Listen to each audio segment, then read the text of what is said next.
Alors, j'invite la quatrième équipe à s'avancer sur la scène. Je vous invite à entrer. Alors,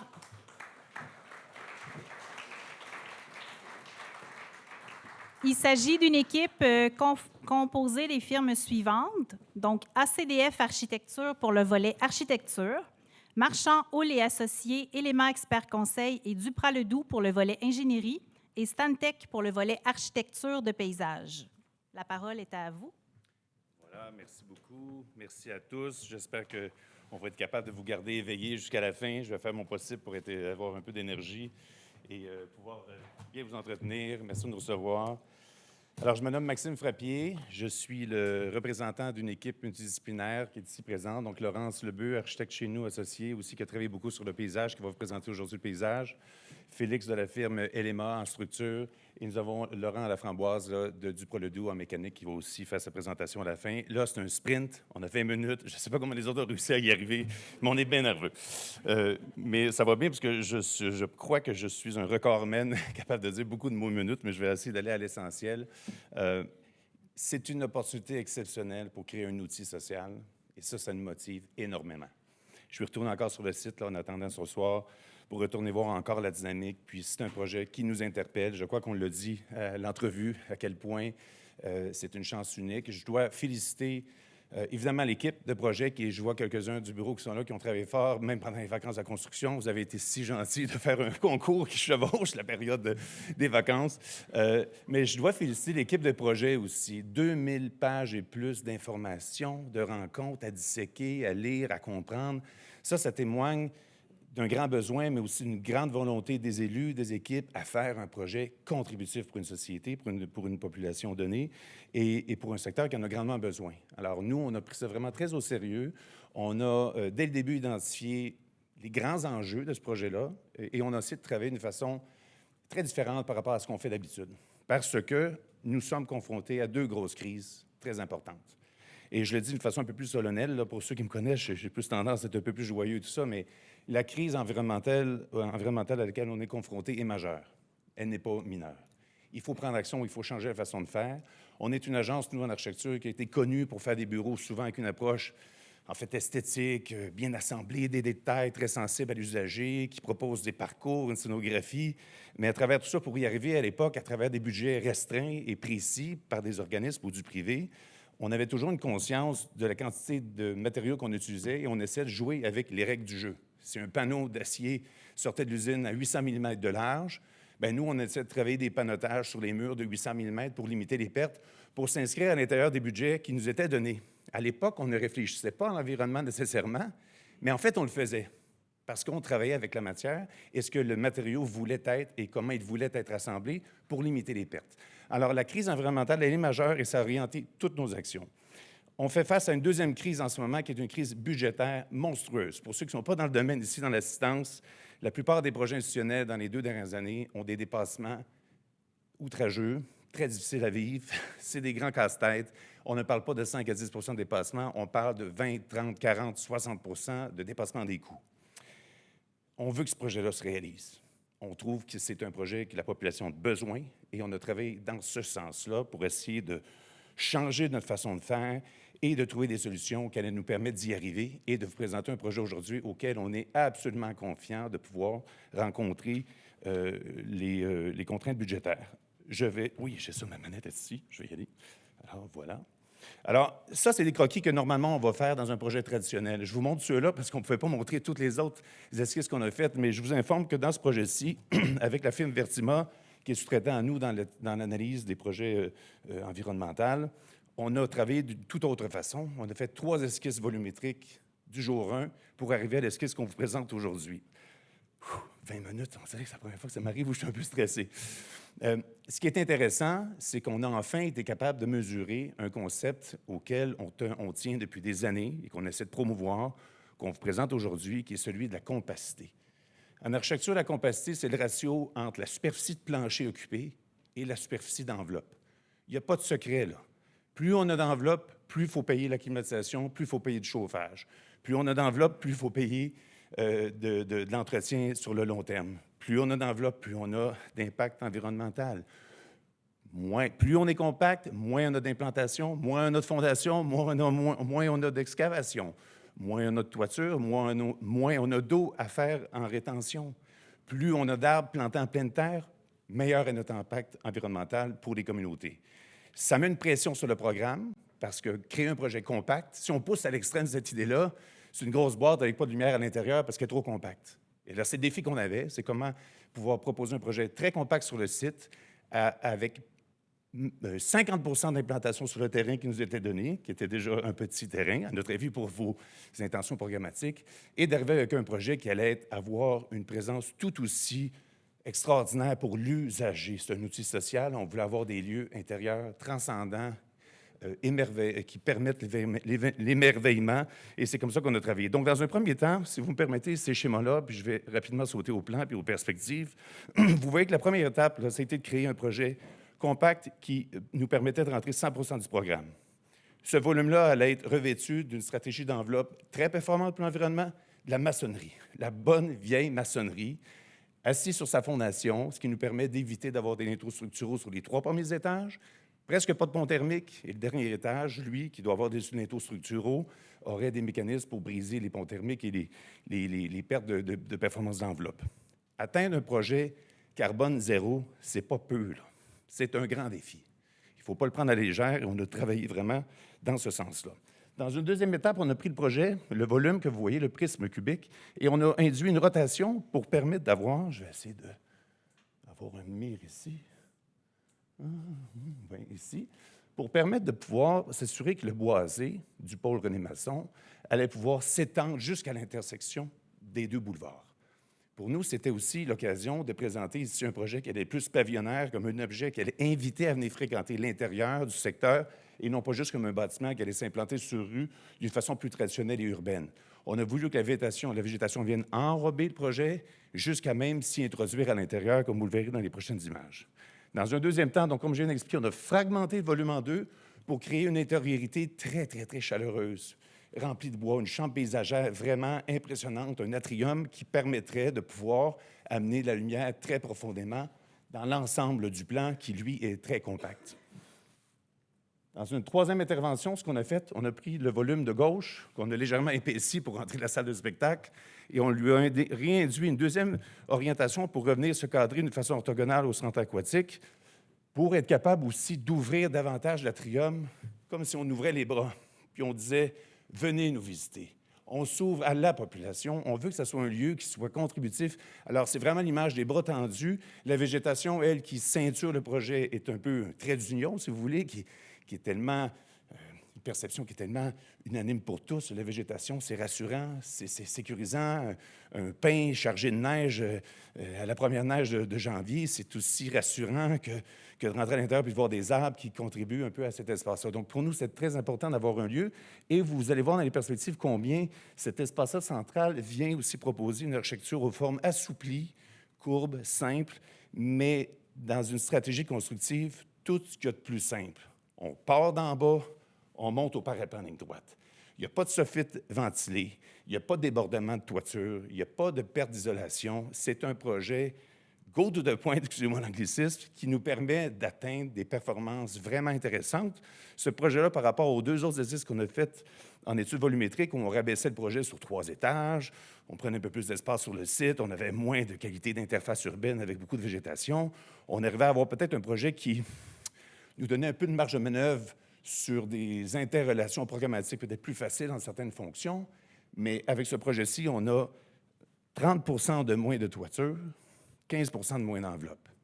Ça, sur le long terme, pour la Ville de Montréal, puis ultimement pour nous autres qui payons des taxes, c'est majeur. C'est comme ça qu'on a travaillé le projet. Alors, vous voyez bien, la flèche à votre droite vous indique là, déjà combien le projet vient permettre d'assurer une forte présence du boisé du pôle René Masson. Ce qu'on aimerait aussi, c'est vous encourager à un certain moment donné aussi à densifier la zone de plantation qui vient cacher la zone de stationnement de l'aréna. Mais vraiment, pour nous, ce qu'on doit faire, à notre avis, c'est de réintroduire une ceinture forestière qui vient vraiment là, complètement marquer et identifier ce pôle-là comme un pôle qui est plus naturel, dans le but, évidemment, de pouvoir avoir un projet qui va être un grand projet de requalification, où ce projet-là agirait comme une première porte d'entrée. Le plan que vous voyez ici, évidemment, l'angulation est assez claire. Vous voyez donc la capacité. Laurence va bien expliquer un peu les principes. Mais essentiellement, là, c'est 2 prismes rectangulaires, très simplement structurés avec une structure absolument équidistante et optimale pour ces usages-là, qui nous permettent de réaménager les plans d'une façon absolument facile et simple, avec l'équipe de projet, bien entendu, si on est lauréat. Et cette flexibilité-là, cette capacité d'adaptation, elle sera à notre service ensemble pour les premières semaines d'une future collaboration, mais elle va l'être pour les prochains 100 ans. C'est un projet extraordinairement simple où, dans son cœur, il y a des circulations horizontales et verticales, et sur les 2 côtés du cœur central de l'atrium, on a des fonctions orthogonales qui se réaménagent absolument facilement tout au long du processus. Cette image-là, Laurence, peut-être tu pourrais expliquer un peu les grands principes paysagers. Alors, cette image montre les lignes de force de la circulation piétonne au carrefour des boulevards Perra et Forgette. Ces sentiers définissent 4 chambres paysagères qui sont en pleine terre. On voit que la ceinture forestière enveloppe tout le bâtiment et définit celui-ci tel un pavillon dans le boisé. Tous les arbres choisis seront indigènes et sauront faire vibrer la beauté de la nature sur toutes les façades du projet. Les 4 chambres paysagères auront des thématiques différentes, distinctes, qui mettront en valeur les 4 saisons du Québec. La première chambre paysagère, qui est sur le boulevard Perra, constitue un écrin et assouplit l'interface du boulevard. La deuxième chambre sera un lien avec le pôle création, qui est au niveau 1, et sa salle d'exposition. Une terrasse sera potentiellement aménagée et l'œuvre d'art extérieure pourra servir d'appel à la communauté. Le parvis, lui, qui est au carrefour, accueille les nombreux étudiants. C'est un espace généreux occupé par du mobilier urbain, ludique et coloré. Et enfin, on voit ici le grand agora sur Forget, où l'espace rivière, par sa courbe, devient un amphithéâtre extérieur urbain qui accompagnera également les jeunes pour des prestations informelles ou spontanées. Et vous verrez, en fait, dans les prochaines images, comment ces 4 chambres paysagères et son boisé, qui est plutôt à l'arrière du bâtiment, vont pénétrer à l'intérieur de l'espace rivière pour accueillir la 5e chambre paysagère. Qui est en fait l'atrium central. Alors, cette image-là permet aussi de bien apprécier là, les grandes compositions architecturales des façades. Vous voyez sur les images un peu en haut à gauche, là, ça, c'est les couvertures favorites qu'on a tous ici, là, les courtes pointes de nos grands-mères, là, qui sont lourdes des fois puis qui sentent le vieux tissu. Là, donc, faites d'étoffes rassemblées ensemble. Pour nous, c'est les plus confortables, ça, dans un chalet trop froid. Alors, ce qui est intéressant pour nous, ce qu'on s'est dit, bien, puisqu'on voulait que le volume qui compose à peu près 85 de la façade, on voulait qu'il soit très performant en maçonnerie, c'est un volume fait de plein vide, de clair et d'obscur. Donc, des sections de 3 mètres qui nous permettent d'avoir une structure de linteau libre, sans avoir de pont thermique. Alors, on comprend qu'on est vraiment dans l'efficacité là, des ponts thermiques pour la grande majorité du bâtiment. Ce qu'on cherche à proposer ici, c'est que chaque petite section de briques ici, on utiliserait 3 types de briques différentes, toujours dans des teintes quand même assez blanchâtres, avec 3 modes d'installation différentes aussi. Donc, pour vraiment que tous puissent avoir un rapport à l'échelle. Premièrement, la brique, c'est à l'échelle humaine, c'est un gros bâtiment, mais on trouvait que la brique ramenait un peu cette espèce de dimension-là plus connue de tous, rassurante d'être en bâtiment de briques. Au point de vue carbone intrinsèque, c'est vraiment le matériau utilisé en ce moment. Et ce qu'on trouve, c'est que dans la variété des subtilités puis des assemblages de briques, là, on trouve qu'il y aurait la capacité de pouvoir faire un clin d'œil à la richesse de la communauté, puis qui compose la communauté. Chacun peut avoir une référence un peu culturelle face à la façon dont la brique est assemblée. On trouvait qu'il y avait quelque chose de très intéressant. Et le contraste qu'on voulait assurer, c'est qu'avec une façade ici plus pâle, qui va bien assurer la présence du projet dans l'environnement, avec le soleil qui lui plombe dessus, on voulait assurer un contraste très fort avec les bras ouverts qui témoignent, ça, de la chaleur puis de l'esprit super réconfortant qu'on veut offrir dans l'espace intérieur du projet. Alors, vous voyez ici les approches, là, qu'on pourra peut-être répondre davantage à vos questions. Vous voyez des amphithéâtres naturels où on peut s'imaginer les jeunes ou même tous les usagers, un petit band de musique là, qui s'installe ici à l'entrée. Donc, le projet devient presque un écrin, une scène pour des activités qui pourraient s'installer dans le parvis avant, qui pourraient être un peu plus minérales au besoin aussi, mais pour l'instant, ce qu'on a en tête ici, c'est un gazon renforcé pour être capable d'avoir différentes activités, mais miser davantage sur la percolation naturelle. Vous voyez la deuxième approche, qui est plus proche de l'aire de stationnement extérieur, qui serait travaillée en synergie avec toutes les autres institutions dans le secteur, qui permettent donc d'avoir une entrée. Mais vous voyez un peu la vastitude de cet espace-là. Si on a des groupes d'écoles qui arrivent, on veut rassembler les élèves, ils peuvent s'asseoir dans l'amphithéâtre, les trottoirs sont larges, on n'est pas sur le bord de la rue, on enlève les craintes, mais il y a un espace de transition. Puis l'architecture, c'est ça. C'est des transitions intérieures et extérieures, et on croit que c'est important dans ce contexte-ci d'avoir beaucoup de présence végétale en périphérie. Je n'irai pas dans le détail de chacun des plans, on n'a pas le temps, mais ce qui est important de comprendre, puis je le répète, c'est vraiment un projet tout simple, qui peut sembler compliqué lorsqu'on voit les courbes, mais c'est vraiment dans le milieu où on offre cet atrium-là absolument riche, et le reste, c'est des trames structurales, tout ce qu'il y a de plus efficace à aménager et transformer. Cette image-ci vous montre un peu l'espace intérieur. Donc, une fois qu'on pénètre à l'intérieur, ça, c'est le lieu, l'atrium, le carrefour qui peut même mettre en relation, évidemment, toutes les fonctions. Vous allez voir dans les plans qu'on a, évidemment, à cet étage-là, misé sur un atrium sur un étage qui donne une ouverture évidemment sur la ville, mais aussi une belle ouverture plus à l'échelle des sentiers sur le boisé. On a essayé de mettre là les activités plutôt associées au carrefour, les bistrots pour animer l'extérieur, etc., etc. Tout ça peut changer puis peut s'altérer. On a réfléchi beaucoup si on ne devait pas faire un espace ici, même sur 2 étages. Est-ce qu'on utilise un 2e étage pour avoir un accès plus direct à la station, en fait, au débarcadère d'autobus? Ou si, pour la sécurité, on décide de les mettre tous sur un niveau? Bon, à travers nos débats, Laurence, la sécurité a gagné, mais on aurait bien pu faire autrement. Mais pour l'instant, on sentait qu'avec ce qu'on avait eu comme témoignage, la lecture de vos documents, la cohabitation et le sentiment de sécurité qui semble être au cœur de vos interrogations aussi, on croit que c'est intéressant d'avoir une entrée puis qu'il puisse y avoir un contrôle et que les gens se sentent à l'aise parce que, justement, les accès au centre, au CAFO sont bien contrôlés. À terme, cette image-là, évidemment, elle est très épurée. Il vous reste 4 minutes? Bon, je vais aller très vite, alors, pour que nos ingénieurs puissent parler. Ce qui est important de voir dans cette image-ci, là, c'est qu'à terme, ce qu'on aimerait avoir ici, c'est un lieu qui est approprié.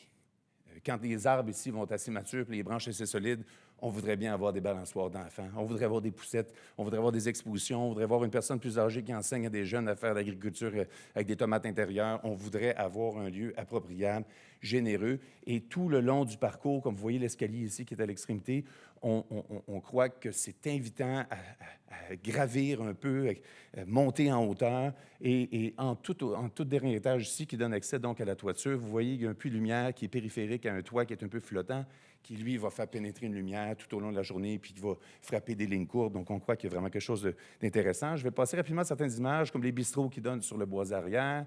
Vous voyez les façades arrière là, qui signalent plus à l'échelle du sentier, plus étroit, mais un peu plus subtil, plus en relation intime avec le boisé que des grandes fenestrations. On a misé sur les pleins vides de 3 mètres ici pour justement permettre aux usagers d'avoir vraiment une relation différente lorsqu'ils se trouvent en périphérie et à l'intérieur, d'avoir une capacité de pouvoir saisir où sont toutes les fonctions et donc d'avoir un sentiment de confort dans un bâtiment parce qu'on repère vite où se trouvent les trucs qu'on veut aller fréquenter.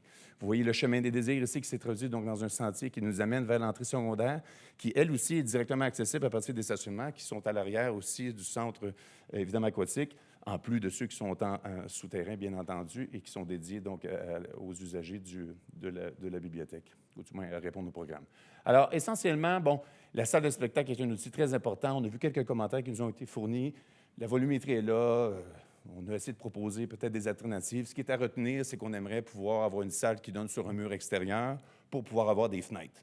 Donc, le jour où il y a un souper spaghetti de l'association du hockey de la région, bien, on n'est pas dans une salle noire, on aimerait pouvoir avoir la lumière. Le jour où il y a des danseurs qui viennent s'exercer, puis ils voudraient avoir une relation avec le soleil qui bouge, puis avec la lumière, bon, on pense qu'il y aurait quelque chose d'intéressant à travailler ça. Pour le Cirque Éloise, lorsqu'on a fait des grandes salles de spectacle, on a réussi à contrôler l'acoustique aussi pour diminuer les nuisances.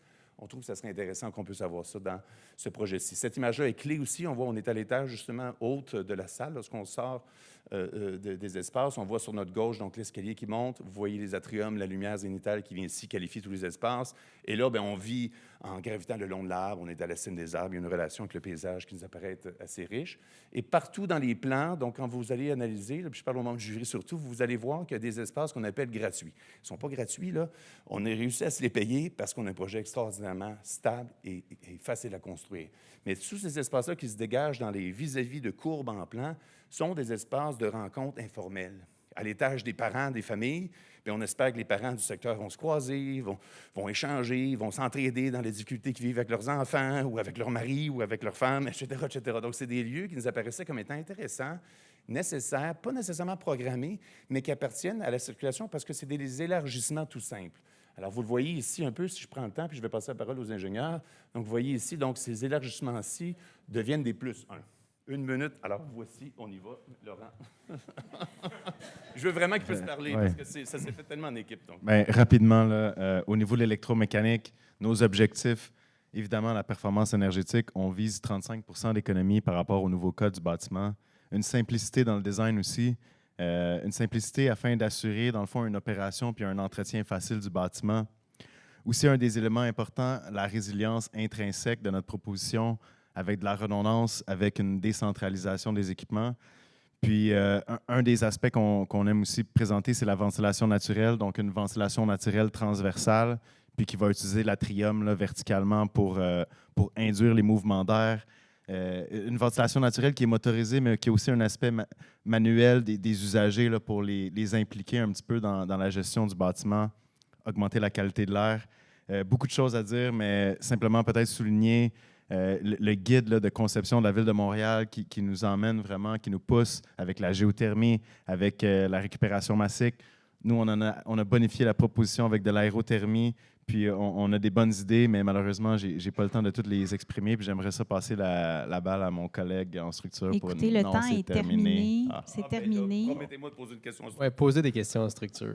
Merci. Promettez-moi. Je suis tellement désolé. Écoutez, Non, c'est correct, c'est correct. merci pour votre présentation.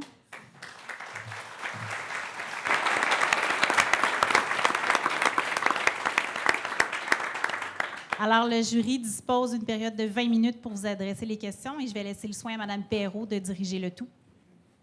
Bonjour, merci beaucoup pour votre présentation. Ça a été un rythme de parole très rapide, mais ça a été fort intéressant. Merci. Je vais laisser la parole à Maya pour débuter la période de questions. Merci.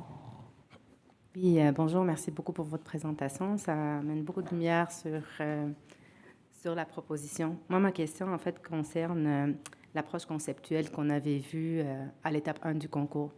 Alors, j'aimerais savoir si c'est possible de nous expliquer comment l'approche conceptuelle qui a été décrite à l'étape 1 du concours s'est concrétisée dans votre projet. Je vais préciser. En fait, le jury était séduit par des idées comme la place du village, qui est vivante et rassembleuse, les passages pour la colonnade de bois en continuité avec le boisé, le parcours sous la canopée structurale. Donc, j'aimerais savoir où est-ce qu'on peut retrouver ces éléments-là dans la volumétrie proposée et comment le concept de la courte pointe soutient et sert cette approche-là. C'est une très bonne question parce que c'est le premier projet. Quand j'ai expliqué qu'on a fait un premier projet et qu'on a évolué dans nos réflexions, quand j'ai expliqué qu'on voulait travailler différemment, c'est exactement pour ça qu'on a abandonné en fait la première idée. La première idée qu'on avait, c'était de conserver le bâtiment existant. C'était notre vœu initial. Lorsqu'on a déposé notre dossier de candidature, on était convaincus que pour l'empreinte environnementale, qu'il fallait le faire. Après toutes les analyses qu'on a faites et surtout les analyses de risque, là, avec ce qu'on vit en ce moment, on a conclu que le bénéfice de conserver l'existant, c'est sûr qu'on va récupérer des matériaux puis on va être capable de pouvoir certainement être le plus responsable possible dans un démantèlement. Mais ça, c'est venu changer un peu la donne. Et par la suite, le premier esquisse qu'on a fait, on occupait presque 100% du terrain pour réussir à créer ce sentiment de village avec des volumes qui étaient fragmentés et en s'étendant sur l'horizontale. Quand on commençait à faire nos calculs d'empreinte carbone, on n'y arrivait pas. On n'y arrivait pas non plus en coût. Je vais être très honnête avec vous, on avait des dépassements d'au moins 10 millions de dollars là, avec une stratégie trop étendue sur le site. Alors, ça nous a bousculés dans nos convictions et c'est pour ça que ça a été si riche nos débats et nos échanges entre professionnels pour arriver à la conclusion que maintenant, il faut... Des fois, nos intuitions ne sont pas bonnes. À l'époque, par exemple, je vais vous dire, on était une agence qui suivait pas mal ces institutions, puis on ne se trompait pas beaucoup. Mais maintenant, on ne peut plus travailler comme ça. Et l'analyse qu'on a faite, très précise avec Vertima, de chacun des modules, quand on a vu que notre stratégie 3, qui est celle-ci, là, avait 20 de moins d'impact carbone, c'est majeur, là. C'est vraiment majeur parce que lorsqu'on calcule le carbone, des fois, on va calculer par rapport au projet, on se compare à nous-mêmes. Là, on l'a comparé à d'autres projets, d'autres approches. Alors, je trouve qu'il y avait quelque chose d'intéressant. Bon, votre deuxième question, c'est le rapport au village.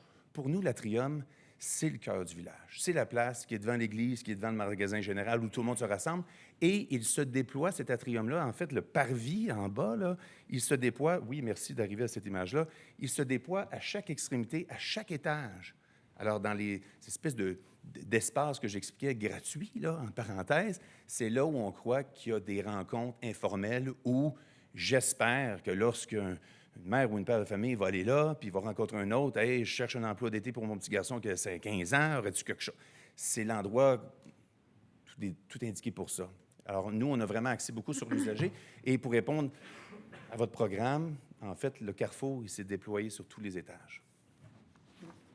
Pour la maçonnerie, il y a aussi là quelque chose de référence à l'échelle humaine qu'on voulait faire avec le village. Et dans la présentation qu'on a eue avec vous, pour terminer sur votre réponse, on a bien compris que dans votre intention, ce n'était pas de séparer les fonctions, mais de sentir qu'on a un seul bâtiment qui n'est pas dans des sous-bâtiments. Alors, la vision initiale qu'on avait formulée, on l'a pris, on l'a développé un peu et on l'a mis de côté. Si jamais vous avez un autre site, ça va nous faire plaisir de la réutiliser. Elle est gratuite là, pour l'instant. Là. Elle est inclue dans le prix. Merci. Je veux juste préciser qu'on a encore 6 autres questions qu'on souhaite. Il faut que j'aille vite. OK, parfait. Oui. Oui, c'est ça.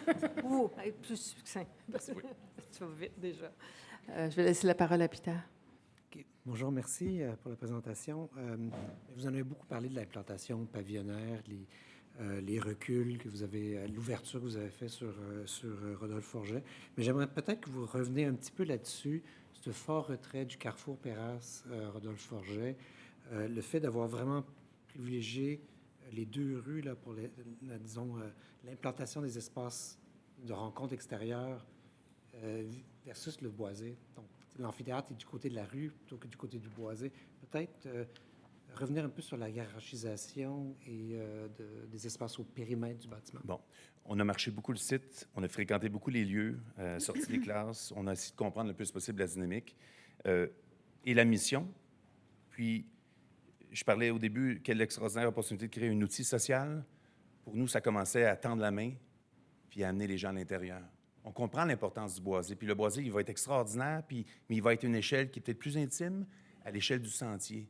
Et on a senti qu'il y avait une nécessité de pouvoir vraiment avoir cet écrin-là végétal qui est universel pour tous. Là. Il n'y a pas personne qui peut être contre la beauté d'un arbre, puis la floraison des pommiers à un certain moment donné de l'année, puis tout ce qui peut arriver un peu comme ça. Mais on a senti que c'était très important d'avoir plus de recul sur rue et d'avoir un espace d'accueil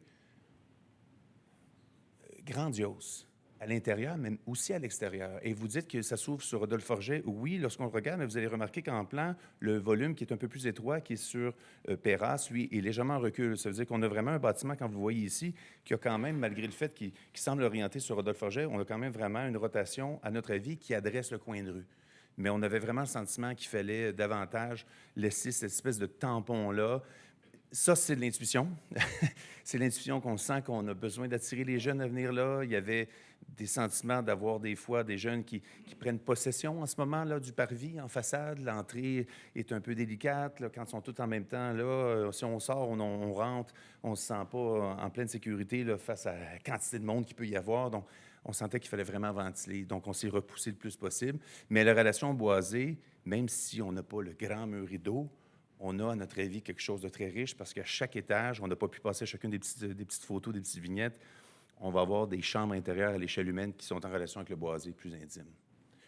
J'espère que je réponds correctement, pas trop. Peut-être un point important également, c'est qu'on a l'entrée du centre aquatique qui est très à l'arrière. Et puis, on a cherché, avec l'alignement des volumes, de venir donner cette entrée-là, lui donner une vraie présence sur le boisé et de ne pas nier l'entrée du centre aquatique et qu'il fasse partie, en fait, du complexe du pôle culturel qui va comprendre l'aréna, le centre aquatique et l'espace rivière. Donc, avec les lignes de désir et ainsi l'alignement volumétrique, c'est ce qui nous a amené à avoir une implantation de cette forme-là. Merci. La prochaine question, en fait, j'aimerais qu'on nous explique un peu la stratégie structurale du projet. Merci, c'est apprécié. Vous savez, je peux compter sur vous. En fait, Maxime l'a beaucoup expliqué. On a privilégié une structure simple, régulière, rigoureuse même, c'est le terme qu'on a utilisé. Je vous dirais, jusqu'à la dernière minute, on a également contemplé l'idée d'aller en bois à la grandeur du projet, sauf que, bon, pour des contraintes budgétaires, on a fait le choix d'aller vers des structures de béton pour les 2 blocs principaux. C'est sûr que ça a ses vertus d'aller en bois. L'avantage qu'on a retrouvé, par contre, à la fin de tout ça, en allant en béton, au niveau des 2 blocs principaux, c'est la flexibilité future, la capacité de réaménager les espaces dans 15, 20, 30 ans.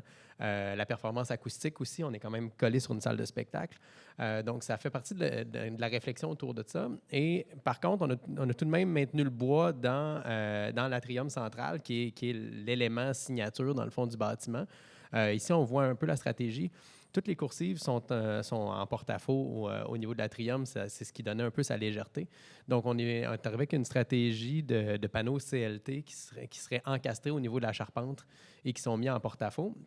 Et ensuite de ça, si on change à la prochaine slide, au niveau de la portion dans la courbe des coursives, on y était avec un système hybride, donc à la fois une charpente en bois qui est appuyée sur des pièces de bois massif, donc qui peuvent être sourcées localement, ce qui est un aspect intéressant, mais aussi c'est peut-être là où il y a un jeu qui est un peu plus audacieux, sans dire qu'on pose des risques, mais plutôt qu'on amène l'ingénierie un peu plus loin et surtout on maximise l'utilisation des matériaux.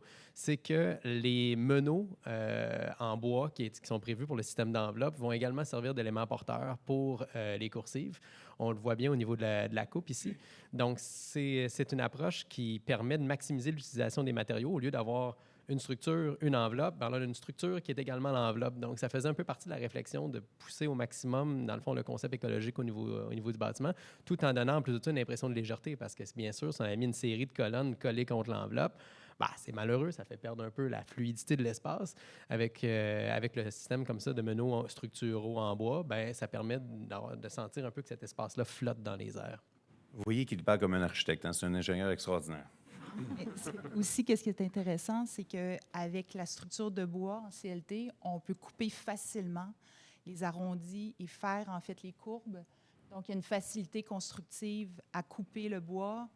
Donc, et puis, c'est un rappel aussi aux sentiers. Donc, ce sont des coursives qui vont être en bois. On va avoir vraiment l'impression d'avoir une montée en haut, vers le haut de la montagne pour aller sur le toit terrasse avec un sentier de bois. Merci. Oui. Pour toi. Oui, merci. Question courte. Qu'est-ce que vous aimeriez que monsieur et madame tout le monde vivent en entrant dans l'espace rivière? Ça, c'est une super question. Où on veut créer l'émerveillement. Tout le monde a le droit d'être émerveillé par l'architecture à tous les jours. Puis j'ai trouvé, dans les 15 dernières années, on a constaté qu'il y a eu une certaine mode. Là, on a vu, vous avez certainement fréquenté des restaurants, par exemple, où on a été impressionné parce que dans les salles de bain, le truc à savon, c'est un ancien truc à ketchup, puis c'est du fiberglass sur les murs, puis c'est du laisser-aller. Ça a été la mode un peu grunge. Je pense qu'on a une responsabilité, on a l'opportunité de créer un effet grandiose. Les gens ont besoin de ça. Et à notre avis, la vastitude de l'Atrium, c'est un outil social, c'est un lieu de rencontre, de réconciliation. L'arrondissement a vécu des difficultés, là. Il y a des enjeux et on espère que ce lieu-là va amener une chaleur, une espèce de zénitude, excusez-moi l'expression, mais c'est ce qu'on aimerait pouvoir avoir ici, créer vraiment un effet vraiment impressionnant et que les gens se sentent fiers qu'on a ça pour nous. On a ça. Je fréquentais, tantôt, je regardais le terrain de football. J'ai été un coach de football dans des collèges et tout ça. Puis je voyais, waouh, belle installation. Ils ont accès à leur vestiaire en argent. Tu sais, c'était beau. Je trouvais que l'arrondissement avait fait des belles choses. Puis bon, on espère vraiment pouvoir offrir quelque chose d'ici grandiose. à l'intérieur d'un budget raisonnable. Merci. Merci. J'ai une question sur l'agora naturel. Je trouve que c'est super intéressant, mais comment ça se traduit en hiver, où toutes ces populations-là devraient être à l'intérieur, puis l'espace intérieur ne semble pas être aussi massif que cette agora qui est à l'extérieur? Oui, effectivement. J'ai mal compris la deuxième partie de la question. Excusez-moi. Donc, je disais qu'il y a quand même une différence de taille en fonction de l'agora qui est à l'extérieur et l'atrium à l'intérieur. Donc, comment ça se traduit? Bien, idéalement, en fait, à l'extérieur, on espère que dans l'entretien, on verra comment ça peut être fait. Là, pour l'instant, vous avez vu que l'amphithéâtre qu'on a fait extérieur est un amphithéâtre fait avec une section végétale, vous le voyez ici, là, dans un souci de percolation, d'avoir le moins de surface drainante. Bon, pour que l'eau puisse retourner au sol le plus possible. On était dans une espèce d'objectif ultime d'avoir le plus possible de végétal à l'extérieur. Il n'est pas dit que ça ne devienne pas un lieu qui soit plutôt avec une matière pavage drainante, qui répondrait tout autant à notre objectif ultime, et que l'hiver, ça puisse servir de lieu d'accueil. Parce qu'on le dit, les élèves aussi vont arriver, des groupes de classe qui vont venir pour une activité, un spectacle. Bien, à Montréal, il ne fait pas toujours très froid l'hiver, on pourrait l'utiliser. Donc, dans l'évolution du projet, je pourrais m'imaginer l'amphithéâtre extérieur ici et travailler avec vos équipes. Les équipes de maintenance à la Ville de Montréal aussi, là, je ne suis pas sûr qu'ils vont être super réceptifs à avoir beaucoup d'espace comme ça entre des plantations de béton, entre des coulées de béton et tout ça. Donc, il y a tout un souci de s'assurer que l'entretien va être facile à faire. Vous avez remarqué que dans les principes de paysage, là, tout autour du projet, on a des trottoirs, des zones végétales. Il y a peut-être juste ça que c'est un peu plus délicat sur l'entretien parce qu'on a trop vu de projets de la Ville de Montréal. Puis là, pardonnez-moi, là, ceux qui sont de la Ville, on a trop vu de beaux projets avec des beaux aménagements paysagers, mais mal entretenus. Alors, dans ce cas-ci, je pense que ça serait intéressant. Mais sinon, l'espace central, l'hiver, l'atrium, là, il est vaste, il est généreux, il est là pour ça. C'est supposé être un lieu de respiration qui va permettre là, au gros groupe d'arriver en même temps. À un spectacle, d'avoir un vernissage, bien, on va dans l'atrium. L'atrium est capable de pouvoir permettre la cohabitation parce que si on fait juste un marquage au sol avec une matérialité légèrement différente, on est capable de maintenir des circulations vers les comptoirs de prêt qui pourraient être recentralisés au besoin. Là. Mais on pourrait vraiment s'assurer d'avoir une cohabitation des groupes, des gens qui habitent l'espace. Et au point de vue acoustique, ce qu'on n'a peut-être pas parlé, on concentre le bruit au rez-de-chaussée, les espaces plus silencieux, qui requièrent plus de concentration, sont en périphérie, aux étages en arrière. Donc, il y a aussi une notion d'acoustique qui est intéressante à notre avis dans cet espace-là central. Merci. Merci. Ben oui, ben merci beaucoup pour toute la présentation. En fait, on avait une question de jury qui adressait la question des aménagements du site et les aménagements hors site. Vous avez déjà répondu en partie là, en parlant de vos chambres paysagères là, du côté des rues. Peut-être, je vous donnerai l'opportunité de nous parler un petit peu de la relation du stationnement avec le bâtiment. Il y a comme une zone de débarcadère, une descente de stationnement souterrain. Peut-être nous en parler un petit peu. Puis, le rapport du bâtiment avec les installations autour de Aréna, école, centre nautique. Oui, il y a des positionnements. Donc, Laurence a déjà un petit peu expliqué tantôt, c'est pour compléter aux besoins pour la zone de mobilité, là, qu'on cherche à faire pénétrer un peu plus profondément dans le site, au carrefour un peu des grandes circulations là, qui viennent là, rassembler les gens qui arrivent de l'Aréna, du centre aquatique et de l'entrée boisée de la bibliothèque. Donc, ça, c'est le premier item. Nous, quand on a analysé le projet, là, je vous l'ai dit dès le début, on était stressé de votre budget.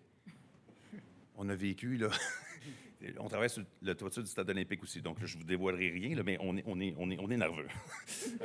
Mais là, on est très à l'aise. Mais longtemps, on a été inquiets et on regardait ça et on se disait, coudonc, le stationnement à côté avec le rond-point, il y a eu une porte qui a été ouverte aussi là, à la présentation. On disait, bien, vous pouvez faire une mutualisation dans l'environnement.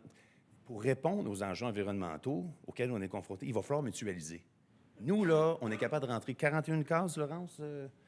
En améliorant l'efficacité du stationnement existant, on rentre 41 cases, comme rien, en n'ayant même pas travaillé encore, à peine.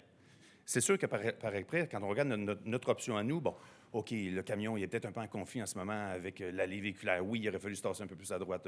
La descente souterraine pour accéder à notre stationnement, elle devrait être inversée pour pouvoir qu'elle ne soit pas à proximité du camion. Donc, il y a des erreurs en plan liées peut-être au manque de temps, mais liées aux grands questionnements qu'on a eu fondamentaux, qui étaient d'arriver à un projet efficace dans la globalité.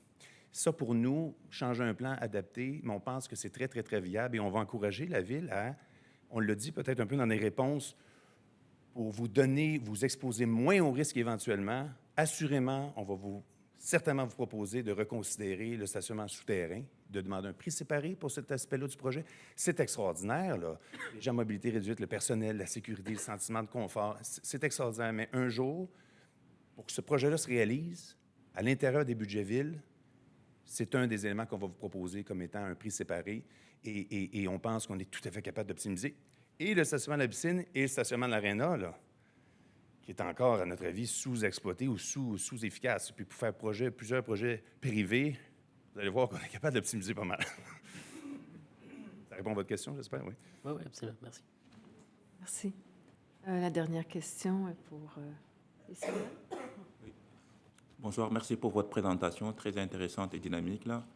Moi, je vais devoir changer ma question à la dernière minute puisque vous m'avez convaincu sur votre volonté à mener à bout ce projet-là. Là. Ça fait que ma question va être avec la permission de la présidente. Là. Avec ma question va être au niveau de l'escalier en colimaçon, là, est-ce que vous prévoyez mettre, est-ce qu'il y a des paliers entre les niveaux? Oui, il faut avoir des paliers. De toute façon, dès qu'on dépasse 15 contre-marches, on doit avoir des paliers intermédiaires. Alors, fort probablement qu'on va avoir un palier intermédiaire dans la mi-course, compte tenu des hauteurs dalle à dalle.